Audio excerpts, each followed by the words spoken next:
Bien-aimés frères et sœurs, nous vous saluons dans le beau et précieux nom du Seigneur Jésus-Christ et nous vous souhaitons la bienvenue sur cette plateforme Prions ensemble. Et c'est une grâce, un honneur, une joie pour moi encore de conduire ce temps de prière. Et avant tout, je voudrais vraiment rendre grâce à Dieu pour la vie de nos excellents parents spirituels, papa et maman Karambiri. Nous prions que le Seigneur continue vraiment de les diriger. L'esprit de grâce qui les a vraiment établis sur nous continue de les conduire, de les diriger dans tout ce qu'ils font au nom de Jésus-Christ. Alors, bien-aimés frères et sœurs, alors ce matin, nous allons prier par rapport à un thème que j'ai intitulé « Après avoir commencé par l'esprit, voulez-vous maintenant finir par la chair ?» Galates 3, verset 3. C'est Paul qui nous interpelle ce matin encore, Paul qui attire notre attention par rapport à notre conduite, à notre relation avec le Seigneur. Et dans Galates 1, chapitre 1, verset 4, il est écrit « Jésus s'est donné lui-même pour nos péchés, afin de nous arracher du présent siècle mauvais, selon la volonté de notre Dieu et Père. » Alors, Paul nous parle encore ici. Les temps sont mauvais. Nous sommes dans un siècle qui est mauvais, un siècle présent qui est mauvais. Et voilà un caractère de ce présent siècle mauvais que nous pouvons vraiment relever, la distraction. Et quand nous regardons, nous voyons de plus en plus que la distraction prend de l'ampleur dans nos vies, dans nos familles, dans nos nations et dans nos églises. Et cela est très important de relever cela et savoir comment nous devons vraiment nous comporter vis-à-vis de notre Seigneur Jésus-Christ. Selon la Bible, la distraction survient lorsque l'attention est détournée de Dieu pour les soucis, par exemple, du monde, les activités excessives ou le plaisir personnel. La distraction est considérée comme un piège spirituel visant à affaiblir notre relation avec Dieu, souvent causé par le regard fixé sur des choses vaines. Nous pouvons citer par exemple les activités au détriment de la présence de Dieu. Regardez dans Luc 10, versets 40 à 41, nous voyons là, Marthe était distraite par ses nombreux travaux. Et pendant ce temps, au lieu d'écouter ce que Jésus disait, non, elle était très occupée par ses travaux. Et contrairement à Marie, Marie était très attentive, elle était en train d'écouter. Donc, vous voyez les activités, oui, que nous menons dans nos vies. Dieu n'est pas dans les activités. Et si vous regardez, de plus en plus, nous voyons que les activités se multiplient dans nos vies. Mais Dieu n'est pas dans les activités. Dieu, nous devons avoir une relation saine avec le Seigneur. Pour citer aussi les soucis et les inquiétudes du monde. Les préoccupations financières et matérielles peuvent étouffer la parole de Dieu dans nos vies. Nous voyons dans Matthieu 6, au verset 31-33, il dit, ne vous inquiétez donc point. Et au verset 33, il dit là, cherchez premièrement le royaume et la justice de Dieu. Et toutes ces choses vous seront données par-dessus. Alléluia. Nous pouvons citer également la poursuite du plaisir et des choses vaines. C'est de chercher la satisfaction des choses éphémères. Cela nous détourne de l'esprit du plan de Dieu. Dieu a un plan pour nous, Dieu a une destinée pour nous. Mais quand nous ne sommes pas vigilants, alors nous pouvons nous détourner de ce plan-là. Regardez par exemple les téléphones portables, la télévision, les ordinateurs. Nous sommes tout le temps sur nos téléphones. Nous écoutons beaucoup de choses. C'est vrai, c'est des moyens pour nous aider dans le travail, dans plein de choses, pour la communication, faciliter certaines choses. Mais si nous ne prenons pas vraiment, nous ne faisons pas attention, nous pouvons être vraiment détournés de la présence de Dieu, de ce qui est essentiel dans notre relation avec le Seigneur. Nous pouvons parler également de la négligence spirituelle. La Bible dit, l'ennemi rôde et utilise la distraction pour nous dévorer, nous déconnectant ainsi de notre but spirituel. Et aussi, un autre exemple, nous pouvons voir que se laisser vexer ou agiter, hein, c'est perdre sa paix intérieure en se concentrant sur les problèmes et les murmures au lieu de se confier à Dieu. Il y a un problème aujourd'hui, une difficulté qui se présente. Au lieu, en tant qu'enfant de Dieu, de se confier à Dieu, de parler à Dieu, de regarder quelle est la solution. Le Seigneur a la solution. Il a dit, tout est possible avec lui. Mais nous sommes plutôt agités, nous sommes plutôt vexés et voilà, nous marchons dans la frustration et il n'y a pas de résultat. Alléluia. Donc, ce sont des choses, frères et sœurs, nous devons vraiment faire attention. Et la distraction est un ennemi, oui, qui doit être détecté et nous devons travailler à ce que nous puissions avoir une bonne relation avec le Seigneur Jésus-Christ. C'est pourquoi nous allons prier sur quelques points concernant vraiment la distraction. Nous allons dans un premier temps demander l'aide du Saint-Esprit afin de nous focaliser sur le Christ. Que l'Esprit, nous allons demander que l'Esprit du Seigneur nous aide à lui redonner la première place. Il dit, le problème, c'est que tu as perdu le premier amour. Donc, nous allons demander au Saint-Esprit de nous aider à lui redonner la première place dans nos cœurs et à nous concentrer sur Christ.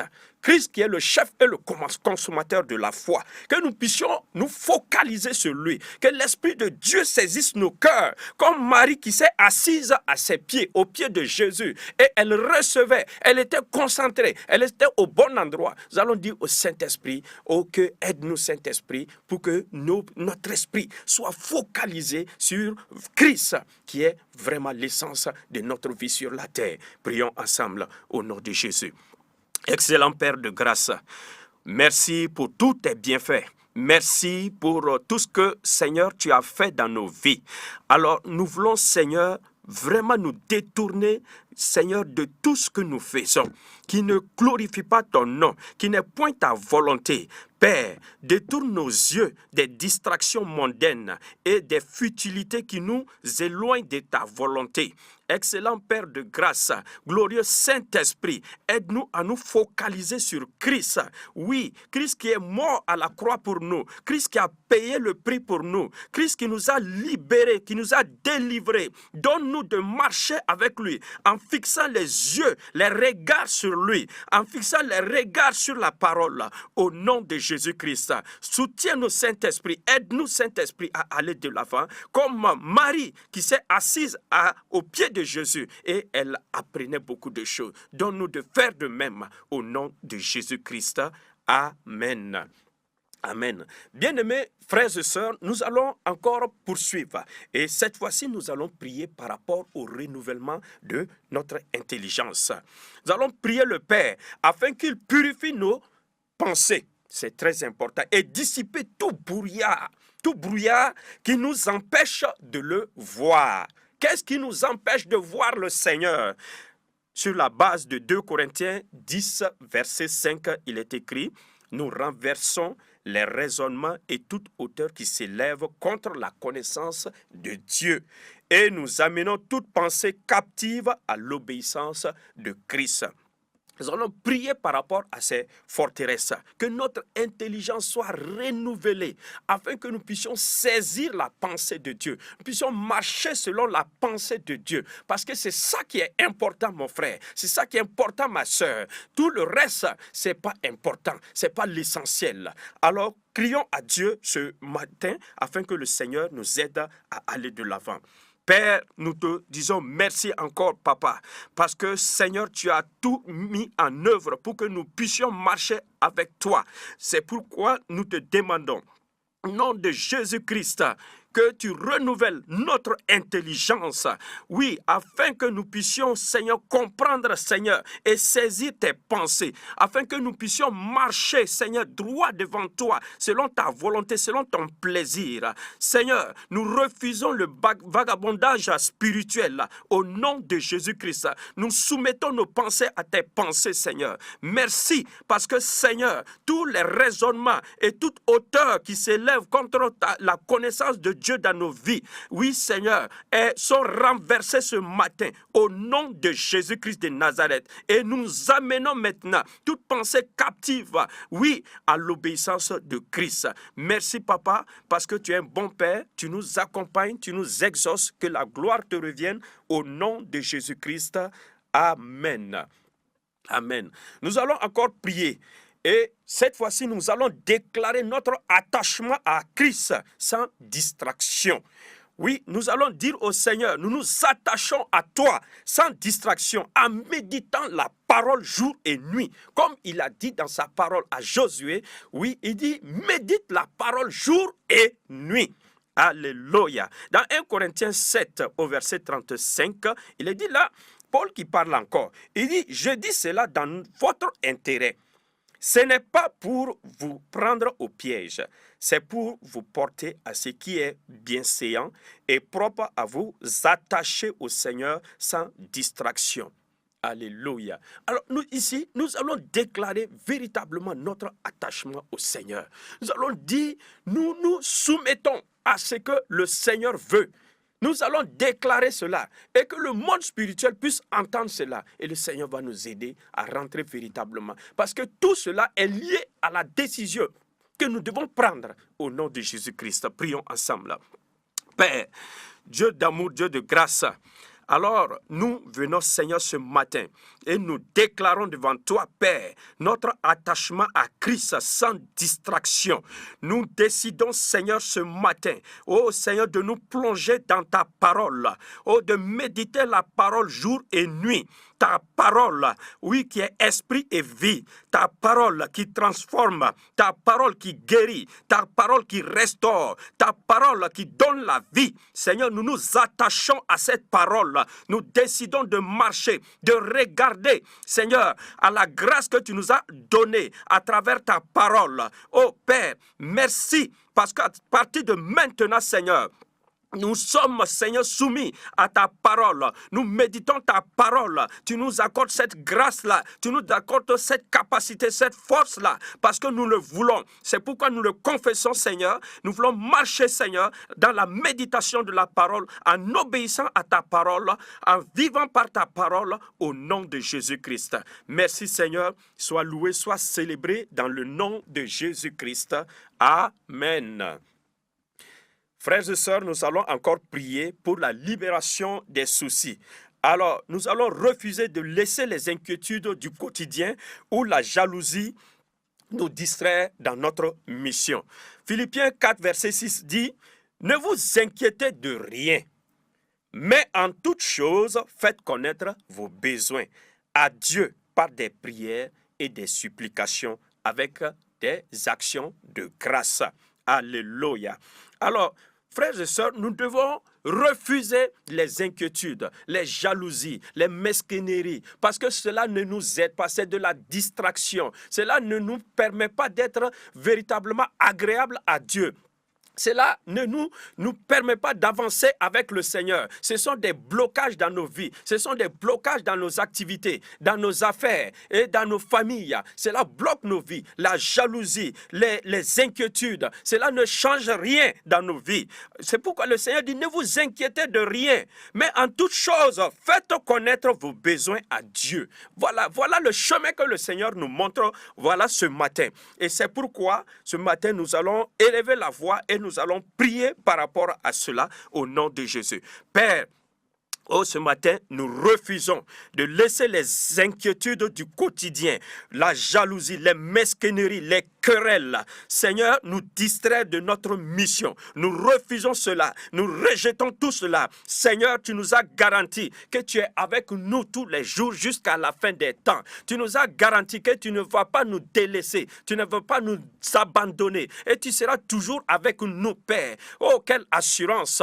Merci, Papa, pour cette belle parole, cette puissance, la puissance qui est dans cette parole et qui agit dans nos vies. C'est pourquoi, Père, à partir de cet instant, nous refusons maintenant les inquiétudes, car cela ne va rien changer dans nos vies. Nous te remercions, Papa, parce que tu nous conduis, tu nous diriges et tu nous aides, Seigneur, à nous focaliser sur toi, pour la seule gloire de ton nom. Merci, Papa, sois loué, sois célébré dans le nom de Jésus-Christ. Amen. Bien-aimés frères et sœurs, nous allons encore prier. Et cette fois-ci, nous allons prier pour tous ceux qui sont vraiment, qui ont des problèmes d'yeux, des problèmes de vue.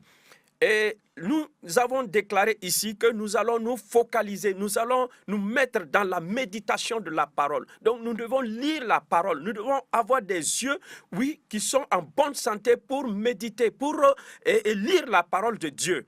Mais si nous avons des difficultés pour lire la parole à cause des mots de Dieu, à cause des problèmes de Dieu, cela est difficile. Alors nous allons prier pour vous, par rapport à tous ceux qui ont des problèmes au niveau des yeux. Nous allons prier pour vous afin que le Seigneur vous guérisse et que vous puissiez lire la Bible correctement au nom de Christ Jésus. Au nom de Jésus-Christ de Nazareth, par l'autorité, Seigneur, de ton saint nom, je prends autorité sur toute maladie des yeux. Père, toute vision floue, toute douleur, ou infirmité. Seigneur Jésus, toi le grand guérisseur, je te demande de poser ta main sur ses yeux. Par ton précieux sang, purifie et restaure chaque nerf, chaque tissu et chaque cellule. J'annule toute pression oculaire, toute infection, toute atrophie ou écaille qui recouvre la vue. Au nom de Jésus-Christ, je commande à ses yeux de fonctionner parfaitement selon la création divine. Que la lumière de la résurrection pénètre ses visions maintenant. Au nom de Jésus-Christ, recevez votre restauration, votre guérison. Et lève la voix simplement et remercie le Seigneur pour la guérison que tu as reçue, pour tes yeux qui sont en bonne santé et qui fonctionnent normalement. Les yeux, les maladies des yeux sont partis maintenant. Et regarde maintenant, tes yeux voient au nom de Christ Jésus. Tu peux lire la Bible correctement parce que c'est la volonté de Dieu. Père, merci pour cette grâce que tu accordes à mon frère et à ma sœur. Je te remercie, sois loué, sois célébré au nom de Jésus-Christ. Amen. Amen. Nous allons encore élever la voix et nous allons prier pour tous ceux qui sont malades, tous ceux qui sont couchés, qui sont dans des difficultés. Vous n'arrivez pas à avancer, vous n'arrivez pas à faire ce que vous voulez. Alors, nous allons prier pour vous afin que le Seigneur vous fortifie, le Seigneur vous guérisse, vous restaure dans votre corps, que ce soit le cancer, que ce soit l'hypertension, le diabète. Écoute-moi ce matin, tu reçois ta guérison dans le nom de Jésus-Christ. Et nous prions maintenant. Oh, dans l'autorité du nom de Jésus, j'ordonne à ces corps maintenant de rejeter toute flèche empoisonnée de maladie, que ce soit le cancer, l'hypertension, le diabète, au nom de Jésus-Christ. Je brise au nom de Jésus tout lien spirituel causant cette infirmité. Et à partir de cet instant, je déclare, je décrète la guérison divine au nom de Christ Jésus. Je proclame l'attouchement du Saint-Esprit et la guérison est manifestée dans ce corps. Oh, le cancer disparaît de ce corps, quelle que soit la partie du corps qui est attaqué par le cancer. Esprit de cancer, tu libères ces corps dans le nom de Jésus. Tu pars maintenant au nom puissant de Jésus. Je parle à l'hypertension, que le sang maintenant, la circulation sanguine, que tout cela soit régulé au nom de Jésus. Que le cœur maintenant soit en bon état dans le nom de Jésus. Que le diabète disparaisse de ces corps. Je commande à l'instant même, esprit d'infirmité, tu libères ces corps, tu lâches prise sur ces corps. Toi qui affectes ces corps par la maladie, lâche au nom de Jésus et tu pars dans le nom de Jésus. À partir de cet instant, je proclame la guérison. Recevez la guérison au nom de Jésus. Recevez la guérison au nom de Jésus. Recevez votre guérison au nom de Jésus. Merci Seigneur, parce que tu es un bon Père. Tu as guéri tes enfants. Que la gloire te revienne au nom de Jésus-Christ. Amen. Amen. Et pour terminer, nous allons prendre autorité par rapport à l'esprit de distraction. L'esprit de distraction dans nos familles, dans la vie de nos enfants, nos adolescents. Oui, nous allons lier cet esprit-là au nom de Jésus-Christ. Prions.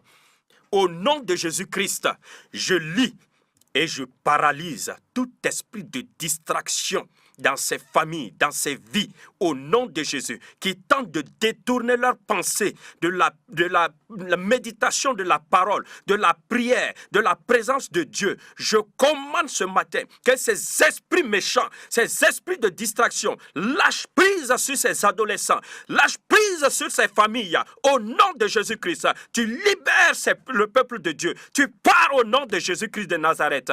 Père, merci, parce que Seigneur, oui, tout est fait, tout est accompli. Merci pour la libération de ton peuple, de tes enfants. La gloire te revienne au nom de Jésus-Christ. Amen. Bien-aimés frères et sœurs, alors nous sommes à la fin de ce programme. Et c'était un réel plaisir, une joie pour moi de partager ce temps avec vous. Et je prie dans le nom de Jésus que le Seigneur vous bénisse abondamment, que le Seigneur, dans sa grâce, vous touche, vous donne d'aller de l'avant avec lui et que vous puissiez proclamer l'évangile partout, la bonne nouvelle, que vous puissiez aider les gens. Beaucoup de gens souffrent, frères et sœurs. Nous devons être conscients pour être des solutions pour des multitudes. Et c'est pourquoi chaque jour, quand tu vas te lever, tu déclares que tu es une solution pour quelqu'un au nom de Jésus-Christ. Voilà, bien-aimés frères et sœurs, et pour cela, je vous donne ce conseil simplement, Hébreux 12 au verset 2. Nous devons avoir les yeux constamment fixés sur Christ, qui est le chef et le consommateur de la foi. N'oubliez pas ça. Nous devons avoir toujours levé les yeux, fixer les yeux, les regards sur le Seigneur Jésus-Christ. Seigneur Jésus-Christ, lui seul, il est vivant, il est réel et il est capable de tout. Merci, que Dieu vous bénisse et à très bientôt.